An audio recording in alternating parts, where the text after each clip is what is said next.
welcome po sa Buhay OFW. Ito po yung museum na papasukin natin.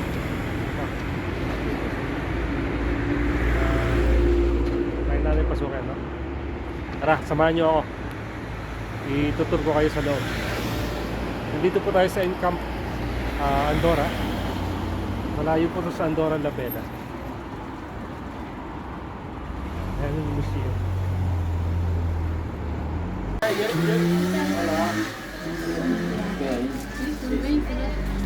Ganda po, ano? So ito na naman, nandito naman tayo. Meron tayong gamit na ganito. Pakinggan nyo na lang.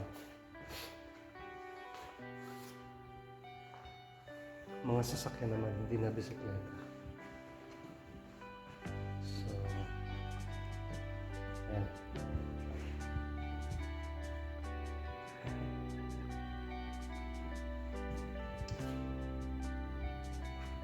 €2.50 na yun. Pero kung wala kang passport, €5. So, okay na. Nagamit ko pa yung passport. Yung passport ba? Museum passport. Binili ko.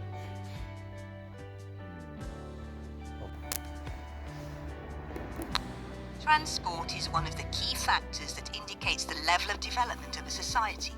As early as prehistoric times, man made use of animals and implements, such as carts and boats, to increase the loading capacity and speed of travel.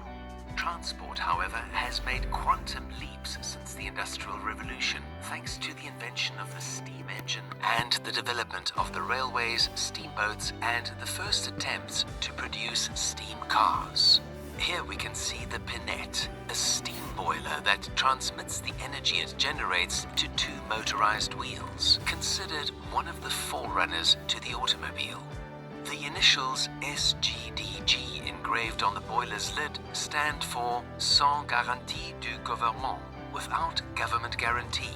The French government authorized its manufacture but was not responsible for any damage caused by such an innovative and revolutionary invention. To find out more about the steam engine, enter the number 200.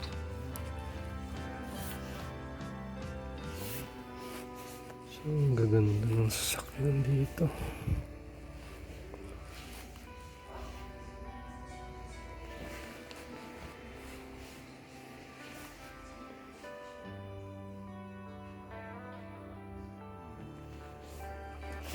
Luma na.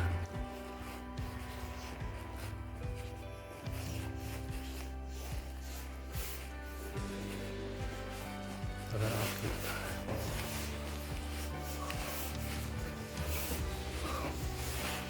Akit tayo. Ang dami.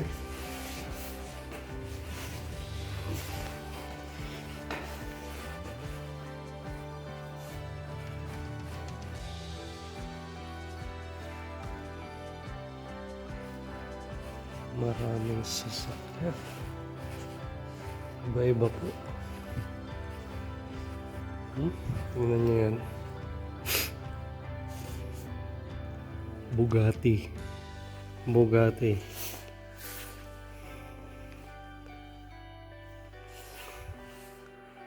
1968, 1969, 1927. French. 1923. Oh my God. Bugatti lahat to. France. Maganda.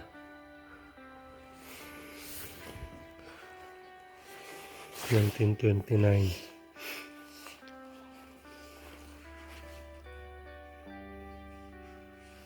Collectors.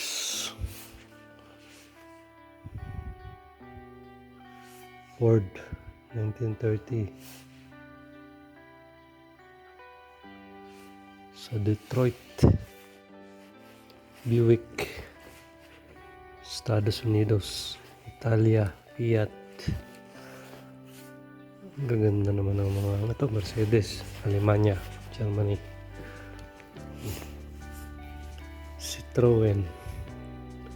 French car. Renault. French. Vespa. Ang lito. Vespa, French.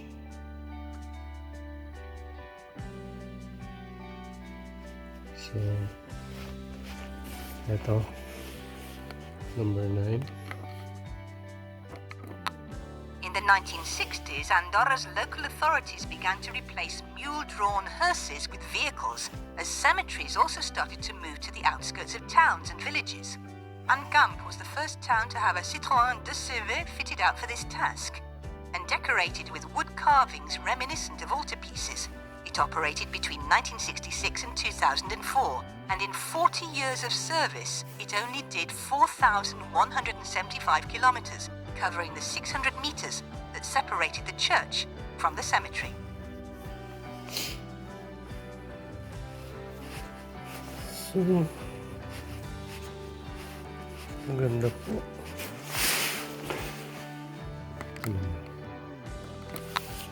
Andorra's mountainous terrain has always been a considerable hindrance to the movement of people and goods. The country's public paths consisted of bridle paths, which were only suitable for mules, herds of cattle, and some carts or horses. They travelled along riverbanks and mountain passes, always trying to adapt to the mountain terrain. In the late 19th century, Andorra could only watch on as the Industrial Revolution began to take hold throughout the rest of Europe. It wasn't until the early 20th century that the network of public paths was expanded with the construction of 2 entry points into the country, one on each border. Finally, towards the 1930s, the network of roads linking the country's main towns was completed. In 1929, the General Council of Andorra granted FASA use of the country's hydroelectric resources in exchange for carrying out improvements, such as the expansion, upgrading and maintenance of Andorra's road network, which the company undertook between 1931 and 1933. The first motor vehicle to cross the Andorran border was a DFP, Dorio Frandrin and Parant, driven by Dr. François Gomadax on the 13th of August 1911. The Buick seen here was one of the first automobiles owned by an Andorran to travel around the country.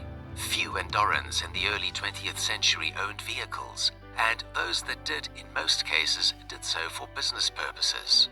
This vehicle belonged to a family that provided taxi services from Andorra to Puigcerdà in Catalonia.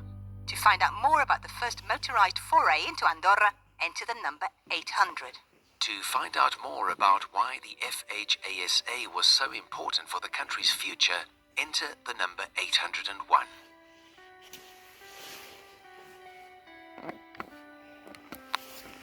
Vehicles are a reflection of the society that produces them. Their aesthetics reflect the tastes and interests of those who drive them.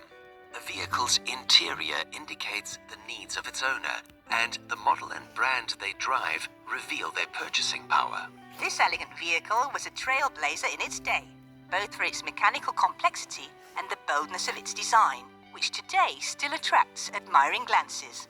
It was the last model to be manufactured in 1936 by the Auburn-Cord-Duesenberg conglomerate, which specialized in the manufacture of high-end vehicles.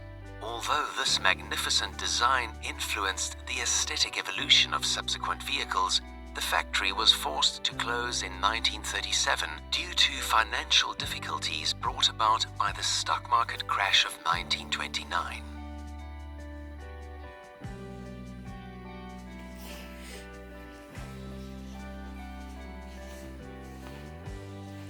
Ito mga headlights. Ito, tingnan nyo. Mga headlights. So, malaki itong museum. May ano pa. Second floor. Competitive motor races emerged alongside the invention of the automobile. The first known race took place on the outskirts of Paris in 1887, covering a distance of 2 kilometers. It was won by the only participant, Georges Bouton, in a car that he had built himself. 7 years later, another competition was organized, this time with 21 competitors, the Concours des voitures sans chevaux, competition for horseless carriages, covering a distance of 130 kilometers between Paris and Rouen. Criteria included not only overall race time, but also safety and ease of driving. and the vehicles had to start without the help of a mechanic. The competition was won by Jules Albert, who drove a steam-powered machine. The following race from Paris to Bordeaux was judged on speed only. Here we can see a selection of race cars from different periods. The simple Soriano Pedroso from 1922 was commissioned by a Spanish Marquess, and only 2 or 3 units were made. The model seen here is the only surviving example. We can also see more modern and sophisticated vehicles, such as the Lola race car, built in the 1960s and used to participate in Andorran speed trials, such as those up the Col d'Ordino and Col de la Botella mountain passes.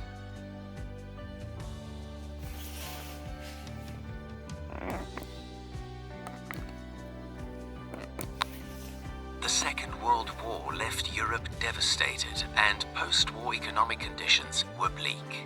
Against this backdrop, microcars began to proliferate since they responded to the shortage of raw materials and fuel.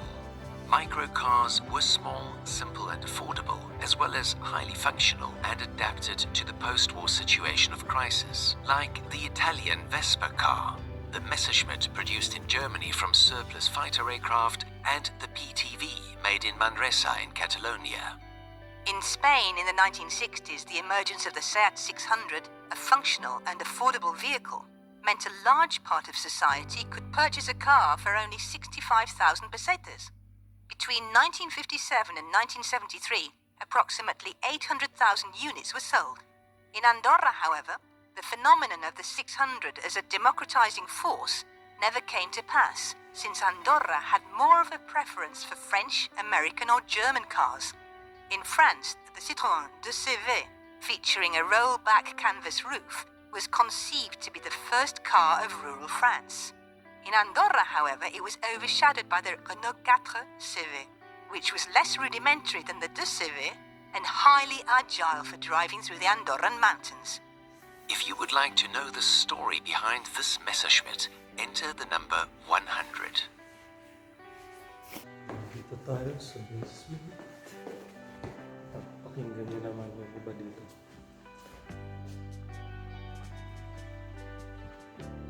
Hotchkiss. Francia, Estados Unidos. Cadillac, 1923. 1904.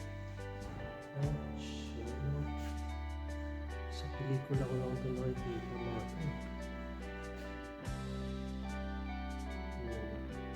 Ganda mamasyal ngayon. Wala pa masyadong tourist sa mga museo ngayon.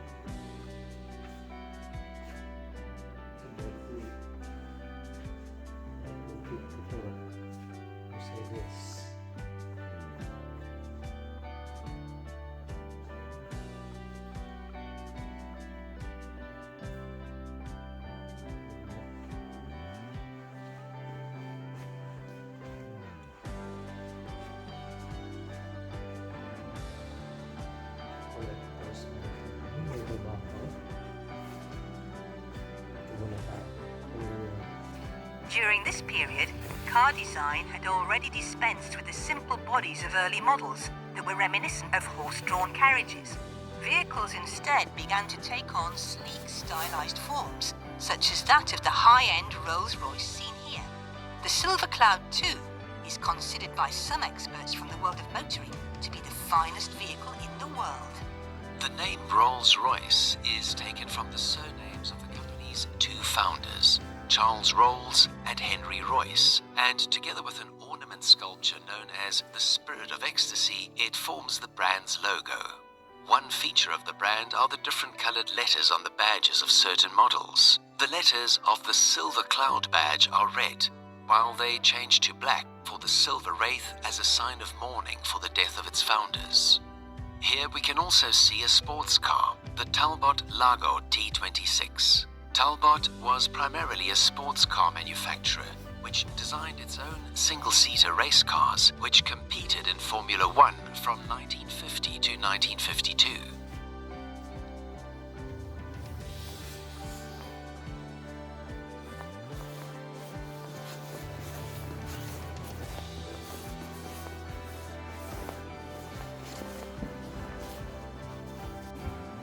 Baba pa tayo.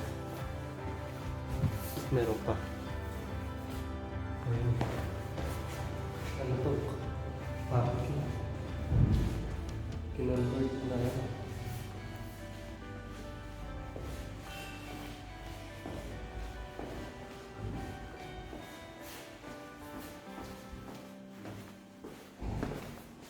Chevrolet. Ang laki ng ano, trophy. Ako lang po nandito, solo. Walang ibang ano, tourist. So, tingnan nyo.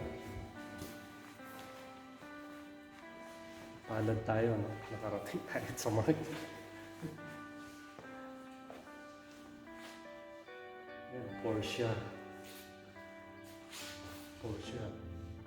German. Morris. Fiat. Fiat. 1973. Alpine, Francia. Dito ko lang nakita itong mga brand na ano, sasakyan. Ito, Jaguar, oh. Dito ko lang ito sa ano. Ito, Mini Cooper.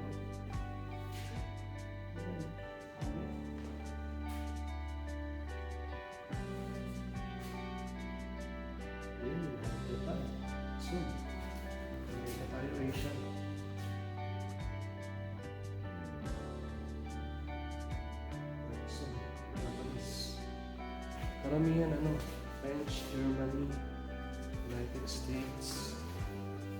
Ito mga ano, Matchbox. Galing. Wala akong nakitang Ferrari, ha. Ma'am. Pakinggan nyo rin mga ano. The sub-basement houses a selection of more modern car models, including brands such as Porsche, Jaguar and Lancia, among others. Here we can see two American cars, the Chevrolet Corvette and the Ford Thunderbird, which, together with the Ford Mustang, are perhaps the three best-known examples of the type of sports cars produced in the United States from the 1950s to the 1970s. Owners of these types of cars often modified them to make them more powerful or more attractive, creating what were dubbed muscle cars, a precursor to vehicle customization or tuning.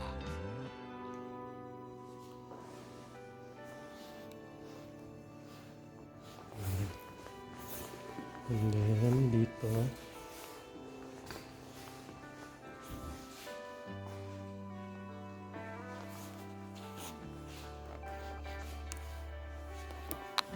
The Mercedes-Benz 230 SL is much more than a sports car.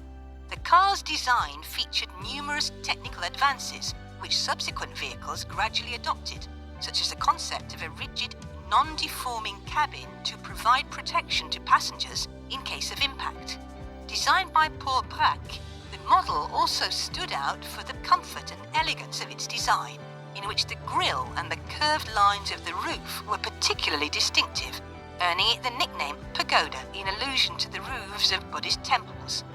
Just to the right is a two-seater sports car with an aerodynamic body manufactured by Jaguar, the E-Type.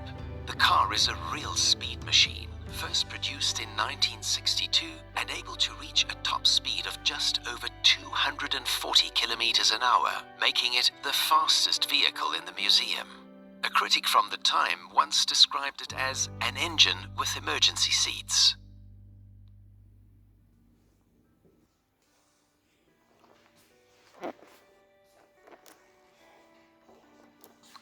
Italian manufacturer Lancia was synonymous with great sports cars during the 1960s and 1970s, many of which took part in the World Rally Championship to very good effect.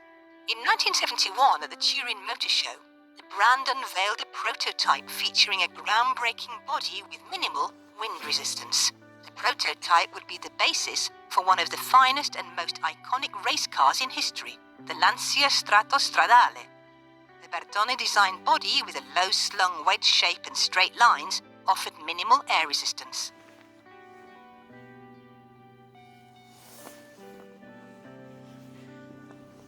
So, yun na nga po. Yun tayo sa second floor. Walang Ferrari akong nakita. Yun na. Ayos. Wow.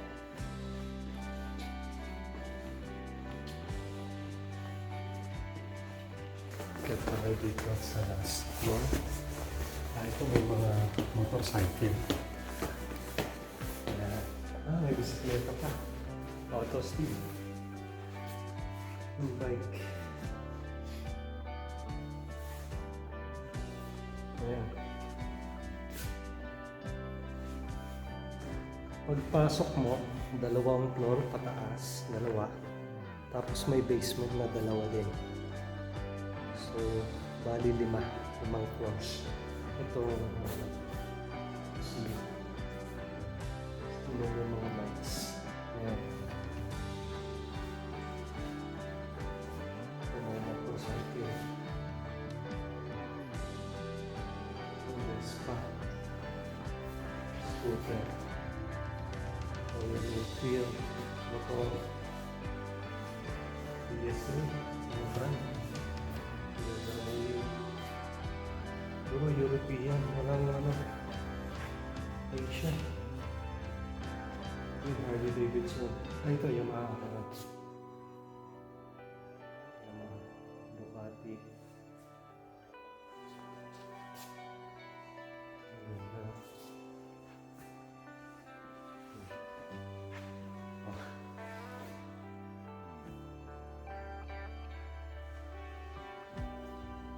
Bench. 66.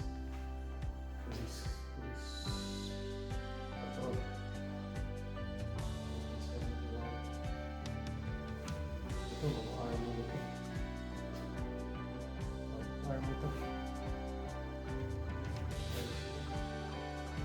German.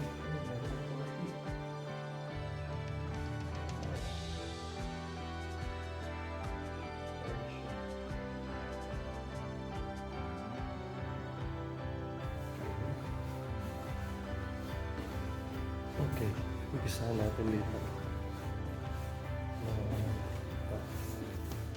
Pero may mga collection ng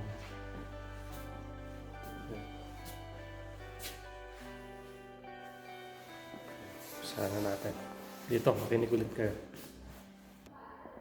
The museum's bicycle collection, which includes models from throughout the ages from the Draisine dating from 1817 to the Olmo Mavic Challenger Racer dating from 1985, allows us to trace the aesthetic and technical evolution of this invention. In the early 19th century, the German Baron Karl von Drais invented a vehicle that he christened the Laufmaschine, or the running machine. Later on, it would be named the Draisine in honor of its creator. It consisted of a two-wheeled wooden frame on which sat the driver, who held onto the handlebars and propelled the vehicle forward by pushing along the ground with their feet as if they were skating. In 1860, Pierre Michaud improved upon the invention of Drais by adding pedals to the front wheel axle, which allowed the driver to propel the vehicle without having to put their feet on the ground. 10 years later, the penny farthing emerged, featuring a characteristic large wheel with pedals and a small rear wheel that helped maintain balance.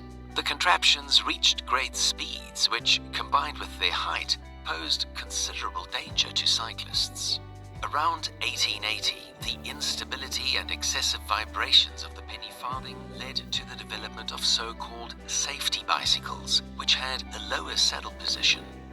In 1885, John Kemp Starley designed a bicycle that was almost identical to present-day models. Soon after, tires designed by John Boyd Dunlop were added, significantly improving comfort. To find out more about the invention of pneumatic tyres, enter the number 120.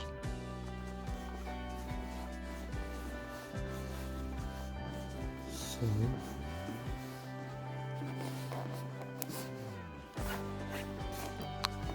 despite the atrocities and devastation that war brings, war has also produced technological advances in diverse sectors, which, in the wake of the conflict, have been adapted for civilian use. Transport is one of the fields in which the technological development accomplished by the military industry have been most evident, the invention of the Jeep being one example. The four-wheel drive Jeep was designed in 1940 to equip the US Army with a multifunctional tractor conceived to perform transport, liaison and reconnaissance tasks, and to travel off-road. Once the Second World War had ended, it made a name for itself as a vehicle that was powerful, versatile and fit for the country. During the 19th and 20th centuries, bicycles were used in armed conflicts for reconnaissance and carrying messages. The museum's collection of military vehicles from the Second World War includes sidecars, a small tank with continuous tracks that belonged to the German army, and a De La Haye Jeep, the French equivalent of the famous Willys Jeep of the American Armed Forces. If you would like to find out how these types of vehicles contributed to the mechanization of farming in Andorra, enter the number 110.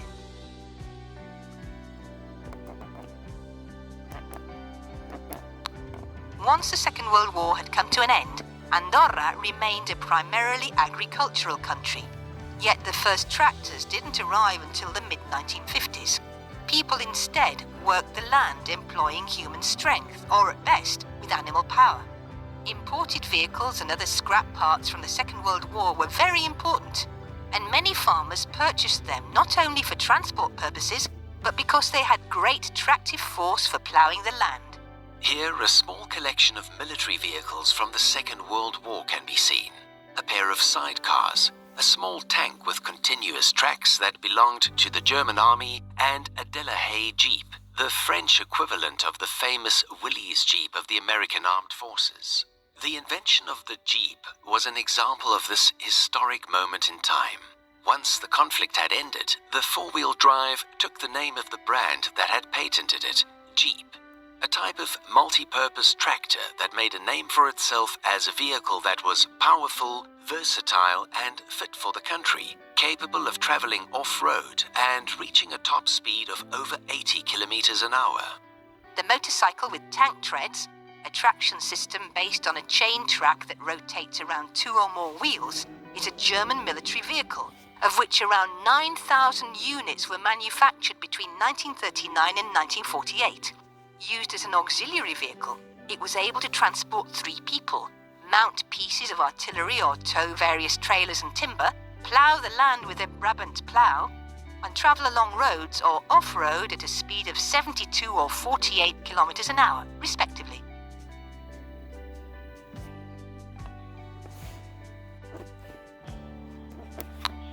Of the motorbikes on display in the museum, the most unusual are the small Bailen models, children's motocross bikes produced in Andorra by Taller Bailen Motos, the only known example of series-produced vehicles in the country.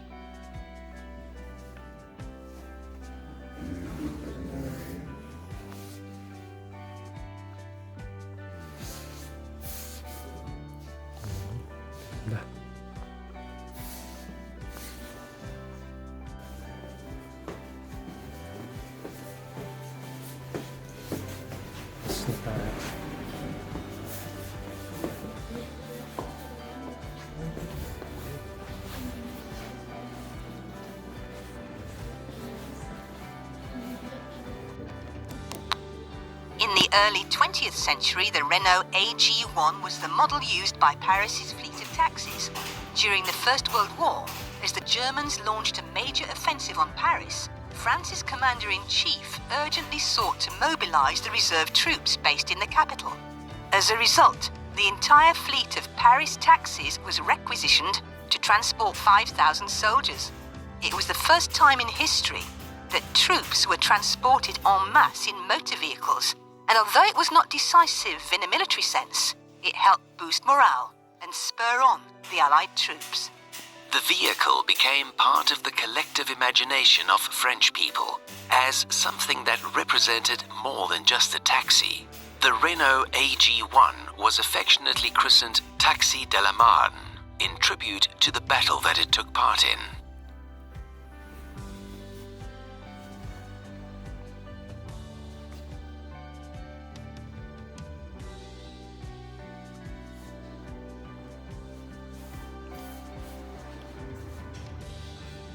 Souvenirs.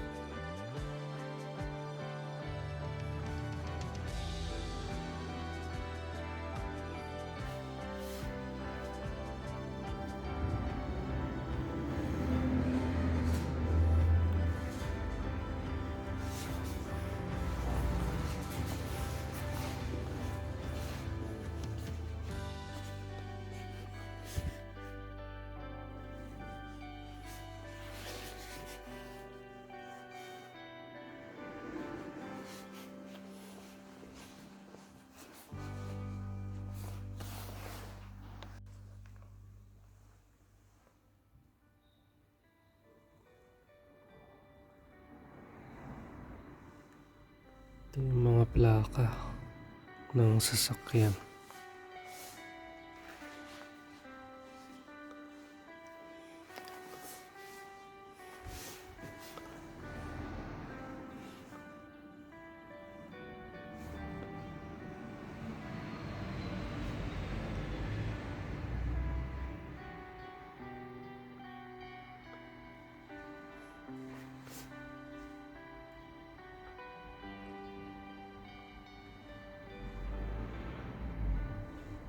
(1951). Ito yung actual, latest.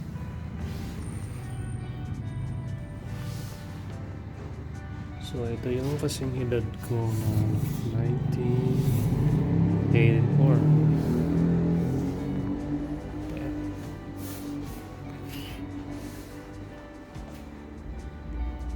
Ito mga engine.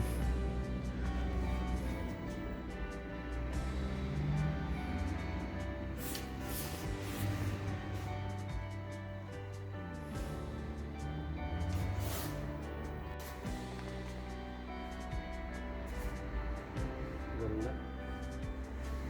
Ganda ng bus. So, bawal mag may flash.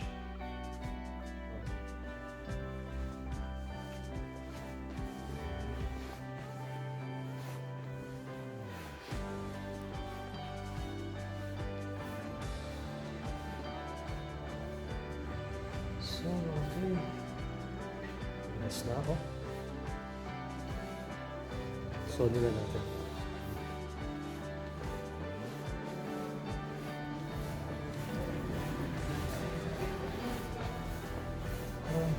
Thank you. What time it closes? At 6 o'clock? 6 o'clock. Yes. It opens what time? At 10 in the morning. 10 in the morning? Yes, if you want. 10 to 6. Monday Yes. to Friday. No, Tuesday to Saturday. Tuesday to Sunday. Yes, if you want. This is information about all the national museums. Here it's us. Here we are. And finish Okay. the prices and all the opening times. And if you want to make a reservation for a guided tour. if you want. So, in Encamp, is this the only museum? Or No, you also have Casa Cristo. also? Yes, but here we don't have the information because it's regional, it's not national. But it's a little bit more up. The only thing I don't know the timings. It's an old Andorran house where you can see how a poor family lived in the 19th century. Oh, really? It's pretty interesting, yeah. Okay, I will visit. Okay, thank you so much. Okay, sir. thank you.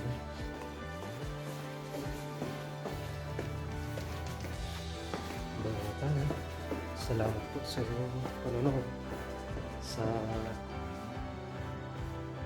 aking channel. Naipasyal ko na rin kayo. Parang naipasyal ko na rin kayo dito. Diba?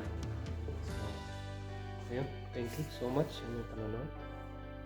Lalabas na ako. At mag-iikot-ikot pa ako dito. So, gracias.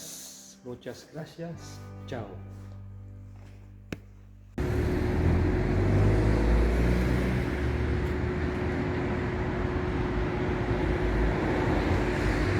Sa Encamp po ito na football field.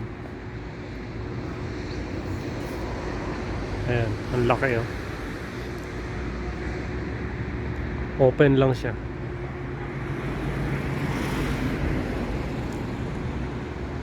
Ang laki.